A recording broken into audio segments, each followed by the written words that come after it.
Hey, hey. Hey, hey, how you doing? I'm good. How are you? I'm doing well. Okay, Good. curls and the lipstick popping with the big ear. Got that Mielle in my hair. Okay, shout out to Mielle. We was gonna Uh, get that, but you started there. So, yes, I so, already know. so, man, thank you so much for being on the YouKnowDessie show. I really appreciate you. You know, you and I worked together on a lot of projects over the years, and even Yeah. currently. So, I wanted Thank to. you for having me. Thank you for having me. Yeah, man. I've been, I always push you because you're a behind the scenes person so often, Yeah. but I think you should be, more in the forefront. So that's why I wanted to have you on the show. I thought you were gonna say no for a second, but you did good. You did good. What? You know I don't shy away from the camera. The Yeah. camera scare me. So please talk about what you currently do, and your kind of your career, and then we'll go into some other stuff after that. Okay, well, for those who know me, I'm the Nolita on Instagram, Nolita Pore. I'm the digital marketing manager for Mielle Organics. Quick plug, we having a $6 sale. Go over there. There you go. Okay. So I've been working for the brand since last year, and I've worked for other brands previously, but I'm just very engrossed in all things digital, social media, influencers, collaborations, all of that stuff. So it's super busy and high paced. Let me just say that. Yeah, so I know you've been working with beauty brands for quite some time. We used to always connect, whether it was Essence. I don't know if I saw you at the World Natural Hair Show in Atlanta or not, but I think I, we did. I think I did see you at World Natural. Yeah. yeah, but it's just one of those things where I feel like once you're in that field, you kind of, you meet a lot of people, and if you do good work, then you kind of, make a name for yourself. And so I know when you were at As I Am, you used to do so much great work over there too, like running the whole execution. You know what I'm saying, and everything like that. So. Kind of talk about how you got into it, and is this your passion? Were you passionate about it? Kind of what got you into this field? So actually being fired from a private institution that I was working for because I had gone to Prairie View. I lived in Houston for 7 years, and during that time I worked for the Rockets. And then I went to Prairie View and I got my graduate degree in master's in education. So I'm working in education for 2 years. Absolutely hated it. Yeah, So when they fired me, I shook her hand. I told her, thank you for the opportunity. And I almost clicked my heels when I was walking out the door. yeah, Fast forward 7 months, just me really, I guess, trying to undo what our parents did, which was tell us, you got to go to school, you got to get an education, creative fields aren't really something to go into, they're not reliable. right. So I had to kind of do away and just say, screw what everybody else is telling me to do. What am I passionate about? Yeah, I was already basically addicted to Instagram. It had just came out. I was one of the first users of Facebook back when you still needed a college yeah, email address. Like, I'm yep, showing my age right there. right. So I had a dream one night. I had a dream, woke up, and this name came to me and it said the Mona Lisa. And I was already kind of playing with this idea of creating a website for myself because I'm a writer, I'm a content creator. So fast forward to not being able to find a job in Houston, I just had to really come back home to Chicago, where I'm from, and Okay. start over. And I really got here and I hit the ground running. I was just been grinding. Like, I worked for As I Am for 2 years. Yeah. Lived at home. There's nothing to be ashamed of for those who are having to live at home if you're having to restart. Yeah. But As I Am definitely gave me my foundation because they believed in me enough to give me a job when I only had freelance, experience. Yeah. From there, I learned everything that I know, and also from a young lady named Emily De La Cruz.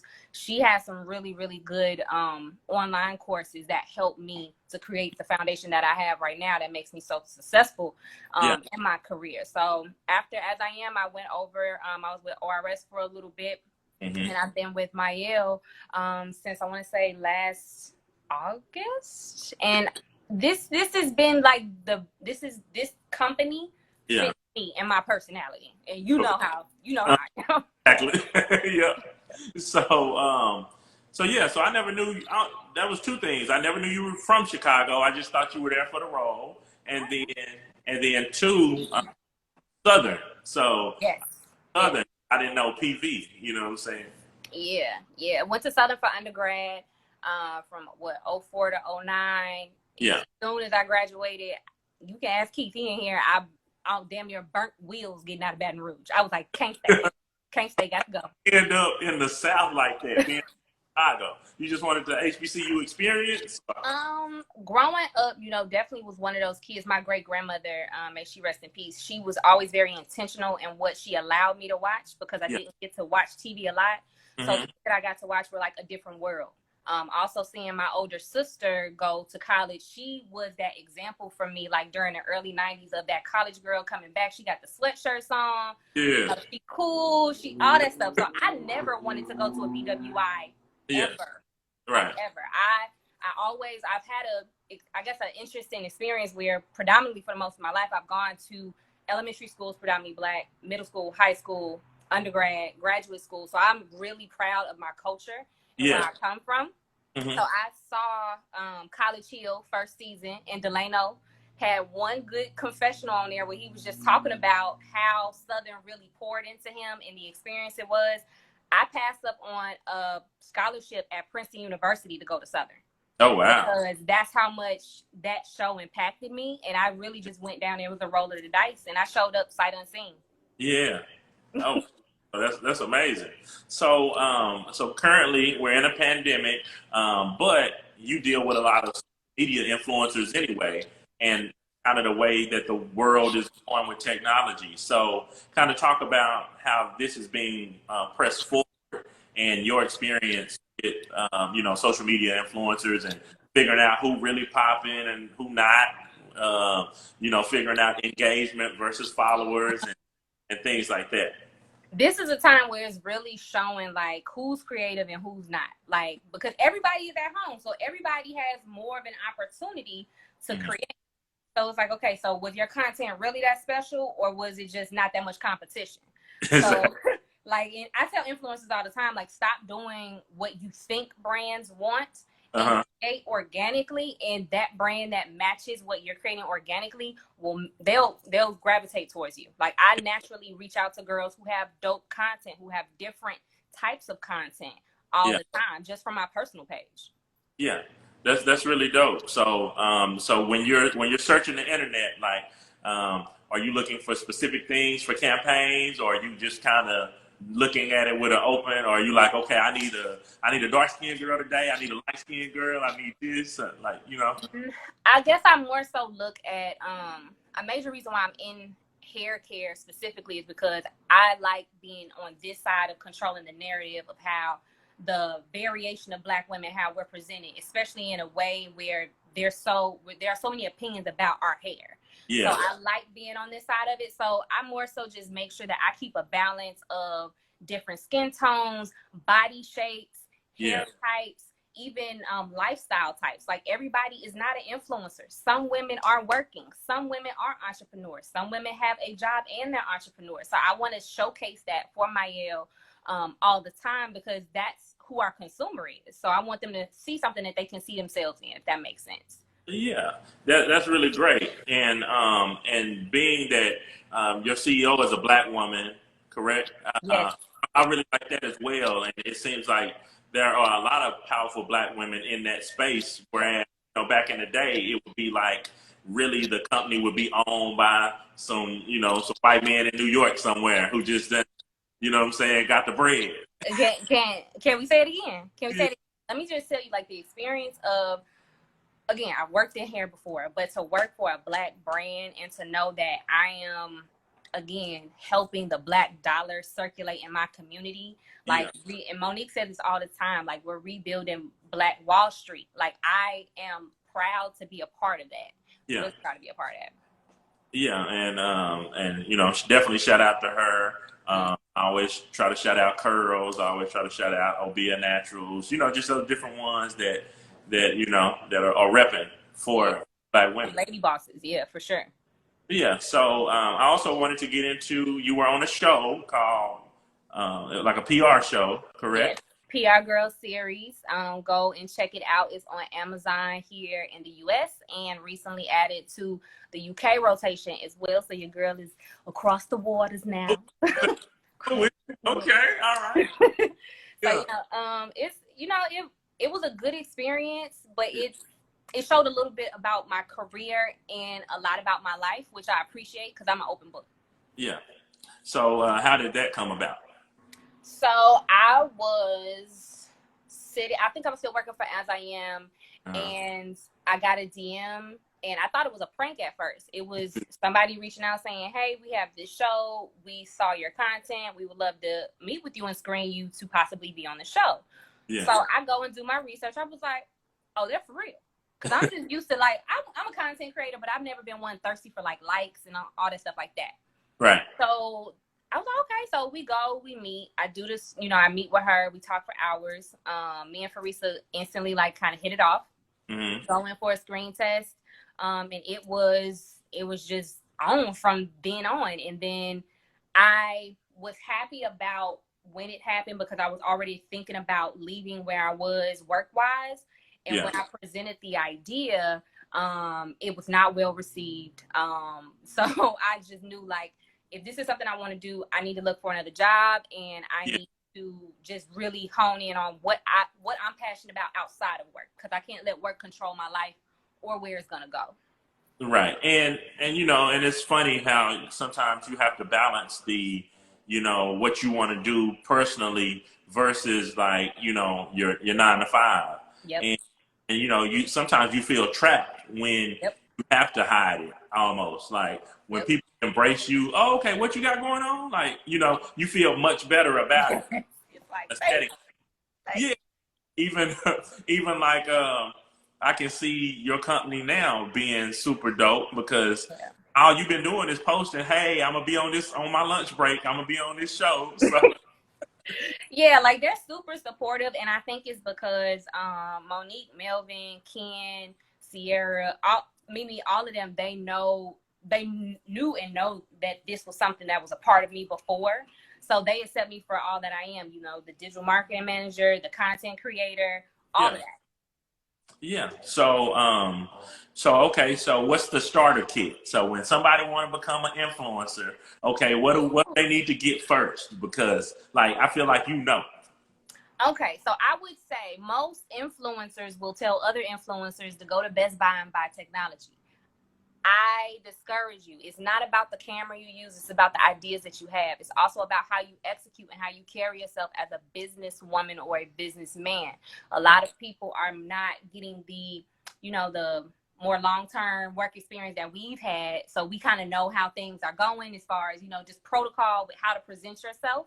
Yeah. So one major tip I would say is, if you want to be an influencer, the first key is you have to be searchable, findable. So if I go to your page and you make it hard for me to reach out to you because your email is not available, I don't have time to DM you and wait for you to DM me back, because there are 10,000 other influencers. Mm-hmm. Unless you have a very unique grip on your content. So how you unique grip on your content and how you present yourself business-wise, that's like the number one thing that kind of will elevate an influencer, because brands get frustrated when we have to kind of hold someone's hand business for themselves, if that makes sense. Yeah, and also talk about the negotiation piece, because I feel like that's another thing too. Some people may feel as though they're a little bit more bigger than they are, or they got more followers than they think, but like you kind of have to figure it out. Like, okay, am I over budget? Am I getting short? You know what I'm saying? Am I on the short end of the stick? But, we've always had an open communication, so you and I can kind of work it. Be real, yeah. Whether it's for Keith Jacobs or anybody else that I'm working with, I would say when it comes to budget, it's just dependent on the person. Like, there are certain influencers who a brand may feel like they're a little, more expensive than what they need to be, because a celebrity is charging half of that. But that's because the celebrity and their teams understand that over time, you want to get consistent money versus just chasing one check. Yes. So, point in case, I've had somebody to pass up on $7,000 because they couldn't get $10,000. So I'm like, so now your household is missing $7,000 and you still don't have the $10,000. You're right. And yeah, and my thing is, a lot of companies go back to the same people once you build that relationship. Yep. So you never, you never really know. Shout out to CH. CH is in here wilding out. Hello. But Hey, CH is over at Branson. Shout out to Branson Cognac, 50 Sierra. cents. But yeah, as we were saying, yeah, you definitely have to know your price. You got to know what you worth. Yeah. But it's like a long-term thing. Like, let's build this relationship, because over time you'll probably make, double, triple, or however much more money by just building a relationship as opposed to like being stuck on that one number. And people also have to remember, like, brands, we're concerned with whatever our mission is. So for Mielle, that's to get back to the community and to make sure that Black women feel beautiful. But outside of that, it's definitely to grow the brand. And you cannot grow the brand if you're overpaying someone in their content or whatever they're creating for you is not really adding to the ROI, meaning return on investment. Like, how much money are you really bringing in from you doing the same old wash and go? Baby girl, give me something different. I need something different. Okay? Yeah. So back to where you were saying sometimes brands have to coach people through things. So how difficult is it when it's like, okay, I need an invoice, I need a W-9, I need, like, there's so many things when it comes to business, and then some people don't understand that you're not getting paid today. It might be 30 days or 60 days or 90 days. Like, this is a corporation. This ain't just exactly. And I think that's something that people forget. The same way you go to work for those 2 weeks, you don't get paid every time you hit that door. Yeah. Wait until Brenda processed that check on Friday or Thursday night, and then it hit your account on Friday. Yeah. So I just think, like, the same way, and I always tell people, like, you should want to teach yourself. You should not want me to teach you, because the same way that you can go and Google the latest Jordans, you can go through your man's phone and do thorough research. You can do thorough research to learn how to create an invoice. You can do thorough research about just all these different things. Google is a friend. Yeah. But it's like, I've received invoices where it's just one line in the email. Yeah. So it's like, I try to help people, but at a certain point, it's like I have to allow people to learn on their own, because we're just in a day and age where if you handhold too much, people are spoiled. Right. Mm-hmm. Yeah. So even talk about your relationships and the importance of relationships, because I feel like even from going from As I Am to Mielle and anywhere else you've went back to the same people when it was a good working relationship. And a lot of times I feel like deals even happen, because of the relationship more so than the look. Like, okay, they do good work, they on time, they got their invoice together. Like, we just go work with this person because they good to work with.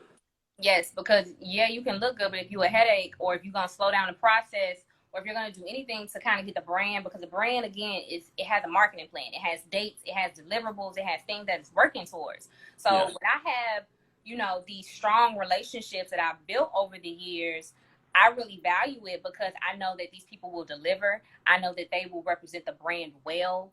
I know that I can trust them with the brand, if that makes sense. Like, I know that I can have them to create content, and then they not popping ass right next to it in the next post. You know what I mean?